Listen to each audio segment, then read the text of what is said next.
6.25 전쟁이 발발한 지 73주년이 되는 날입니다. 이제 6.25 우리 국민들 대다수가 잊혀져 가고 젊은이들은 알지도 못하고 사실도 다 거꾸로 알고 있고 왜곡돼서 알고 있는데, 자, 이게 참 안타까운 일이지만 지금의 대한민국의 현실은 6.25 전쟁이 발발하기 이전보다 더 위험한 형국에 처해 있다. 이걸 우리가 직시를 해야 됩니다. 여러분, 6.25 전쟁이 발발하였을 때 정말 우리가 일방적으로 몰리지 않았습니까? 그 당시 6.25 전쟁이 발발한 6월 25일 전후한 24, 25, 26일 동안 국내에 특히 육군본부에 침투한 프락치들에 의해 가지고 대한민국 국군이 완전히 무장 해제됐어요. 그 상태에서 우리가 6.25를 당한 겁니다. 아시다시피 6월 24일 날 육군본부에서 댄스 파티가 벌어져 가지고 서울의 장교들은 춤추고 있고 전방 사단장이 갑자기 교체돼 가지고 아무런 지휘권도 행사하지 못하고 국군의 3분의 1이 휴가를 보내고 또 국군의 80%가 농번기라서 농사 지원에 나가고 심지어 최병덕 육군참모총장의 부관이 6.25 당일날 실종했어요. 알고 보니까 이게 북한의 프락치였다는 거예요. 그 부관실에 있는 식모, 여자도 뭡니까? 같은 간첩에 엎어졌어요. 6월 25일 날 일부 육군, 해군 프락치들이 월북했어요. 이 무슨 얘기냐?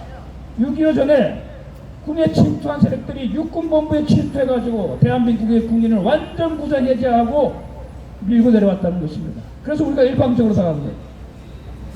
그럼에도 불구하고 왜 우리가 6.25 전쟁에서 생존할 수가 있었느냐? 가장 큰 것은 이승만이라는 지도자와 함께 플러스 메가드란 이 두 인물에 의해 가지고 우리가 결국은 6.25 전쟁에서 대한민국이 살아날 수가 있었던 것입니다, 여러분.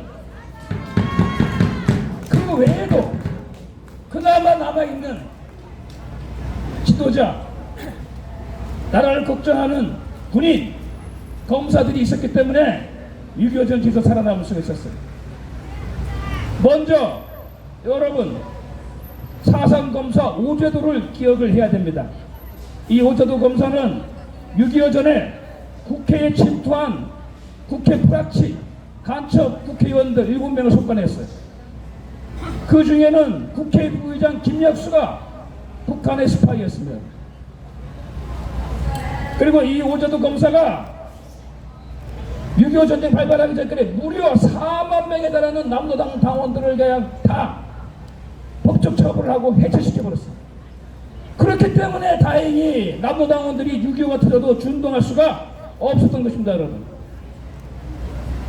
두 번째, 백성엽 장군하고 김창룡 특무대 육군대위가 군에 침투한 군인들, 좌파 군인들을 숙청했어요. 그래서 4,600여 명의 군인들이, 좌파 군인들이 처벌을 받거나 사형을 당했어요. 그리고 5,500명이 조사가 들어오니까 6.25 발발하기 전에 육군에 있던 좌파 군인 5,500명이 북한으로 도망갔어요. 월북했어요.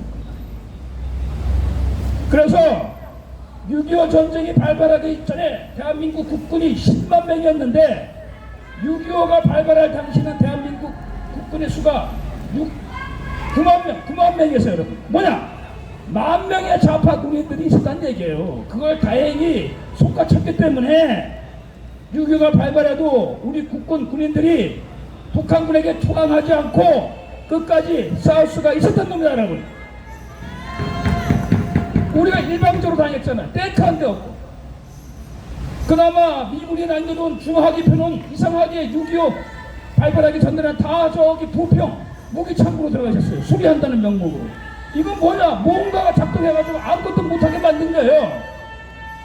그럼에도 오로지 맨주먹으로 회를 단식으로 싸워서 진짜 6.25 전쟁이 발발하자 북한군에게 투항한 국군 부대가 한 부대 한 명도 없다는 겁니다, 여러분. 이것 때문에 살아난 거예요. 마지막으로 이승만 대통령에 대한 농지개혁 때문에 우리 국민들, 그 당시 국민들의 80%가 농민인데 농민들이 흔들리지 않은 거예요.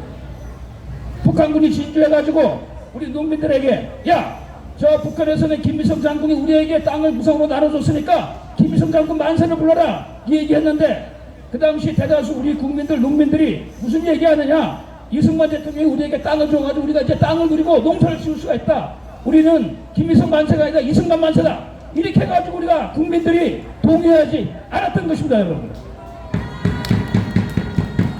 그나마 그렇게 여러 가지 상황 속에서도 정신 있는 위대한 지도자, 깨어있는 군인, 국가관이 투철한 검사, 또 북한의 선전선동에 흔들리지 않는 농민, 국민들, 이런 사람들이 있었기 때문에 6.25에서 우리가 살아날 수가 있었던 것입니다. 여러분,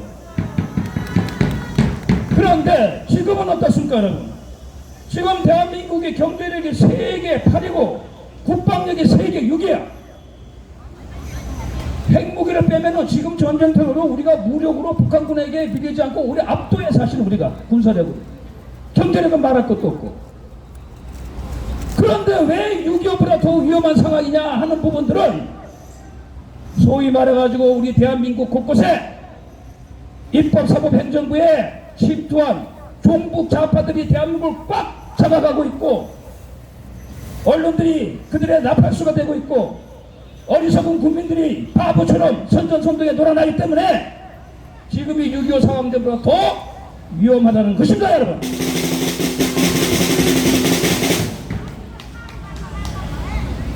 생각해 보십시오. 뭐 누누이 얘기하지 마. 사법부, 이 대법관부터 해가지고 헌법재판관들 완전히 놈들마저 좌파 주사파들 잡아가지고 엉터리 판결하고 있지. 저 입법부는 완전히 국회는 뭡니까? 주사파들의 놀이터야. 6.25 전에는 그나마 간첩 국회의원 6, 7명을 속아내가지고 그나마 다행히 했는데 지금은 뭡니까? 이놈들이 대놓고 완전히 그 지랄을 하고 있어. 국회가 법을 만들어야 되는데 범법자들의 도피소가 되고 있어. 행정부가 말할 것도 없죠. 대통령 하나 바꿨지 나머지는 다 그대로 있어요. 더구나 지금 교육, 뭐 얼마 전에 윤석열 대통령도 언급했지만 지금 대한민국의 학부모들, 대한민국 국민들이 얼마나 어리석느냐. 대학을 진학하려고 1년에 들어가는 사교육비가 엄청나. 그렇죠? 사교육비만 없어도 대한민국 국민들 다 잘 살아. 예? 그런데 이 어리석은 것들이 그 많은 사교육을 누가 먹느냐? 옛날 운동권 주사위에다가 학원 강사 사진동들 이런 분이 지금 다 먹고 있어요. 여러분, 뭐냐, 여러분이 주는 사교육비를 가지고 주사파들이 학원을 통해서 엄청난 돈을 벌어가지고 그걸 다 대한민국 무너뜨리는데 지원하고 있다, 이 얘기예요. 여러분, 그리고도 여러분들이 맨날 대학 탈의만 하잖아요. 국회의원들은 뭡니까? 국회 배지 한번 들어가려고 모가지 매달고 있고, 대통령들은 뭡니까? 이재명이 이 범죄꾼이 대통령 한다고 나서가지고 지금 또 대표로서 생생하게 다니고 있고, 또 하나 국민들이 어리석어.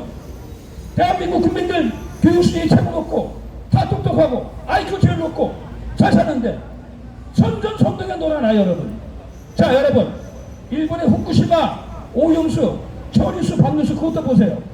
저는 사실 과학기술에 대해서 잘 모릅니다만, 자, 후쿠시마에서 그 방사능 오염 처리수를 가지고 방류하면은 그게 해류를 타고 일본 해에서 태평양을 거쳐서 북두산을 거쳐가지고 저 인도양을 거쳐가지고 맨 마지막에 대한해변에 오는 거 아니에요? 그렇잖아요. 여러분, 마지막에 오는 거야. 그런데 왜 우리 해협이 오염되고 수산물이 방사능이 오염돼? 지금 이재명이라는 잡자가 곳곳에 선동해가지고 수산업자들이 울고 있고 회가 안 팔려. 아니, 생각해봐요. 일본이 오염수 처리수를 방류하면 우선 후쿠시마 주민들이 가만히 있겠어요? 일본 국민들이 가만히 있겠어요? 그 물이 올라가는 태평양 도서국가들은 왜 가만히 있어? 왜 미국, 캐나다는 가만히 있어?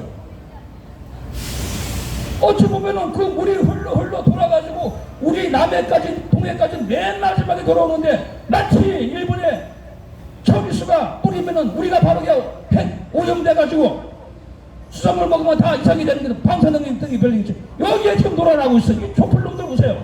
맨날 들고 나오잖아. 이 국민들이 이렇게 어리석어 가지고야 아무리 우리가 경제력이 뛰어나고 군사력이 뛰어나도 힘들어요. 더구나 지도자들, 엘리트들은 다 썩어 무지러졌고, 그렇기 때문에 6.25 전쟁 이전보다 더 위험한 상황에 지금 대한민국이 처하고 있다는 것을 여러분에게 제가 재산 강조를 하는 바입니다. 많은 얘기를 하고 싶지만 시간이 제한되었기 때문에 여기까지 하겠습니다. 고맙습니다.